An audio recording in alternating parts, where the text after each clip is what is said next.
On to Yvette Cooper's pledge to end jobs on tap for illegal immigrants. This is a crackdown on those working in the so-called gig economy. Having said that, Mr. Jarvis, she still hasn't smashed the gangs, has she? We've had 30,000 arrivals by boat since Labour took power. For 6 years, the previous government allowed the criminal networks that smuggle people into this country to largely get away with it. We are tackling their activities by working very closely with our neighbours internationally. And that's why we are hosting the summit in London over the next couple of days, because this is a truly international challenge. And the solution will have to be truly international as well. It will involve us, as we are, working very closely with the French, but with a range of other partners along the supply networks that people are trafficked along. So this is the UK showing real leadership in terms of bringing more than 40 countries from around the world together to look at what more we can do to tackle this pernicious activity. Yes.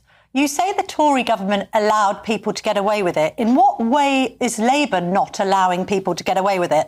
As of the 28th of March 2025, 6,642 people arrived illegally by boat.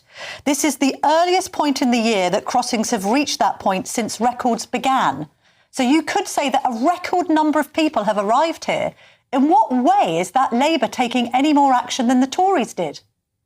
Well, I'm sure you'd also acknowledge that there have been 19,000 people who've been returned. So that's 19,000 asylum claims that has been refused, and 19,000 people who've been returned since we came into office. That is an increase of more than 20%. So there's significant activity with regard to returns. There's also very significant activity in terms of working with partners, not just with the French, and the French have made some very significant changes to the way that they will manage this particular challenge, which I think will deliver real operational effect over the coming weeks and months. But also look at the work that we're doing with Iraq. Iraq is a major hub for these smuggling networks. We've got an agreement with them.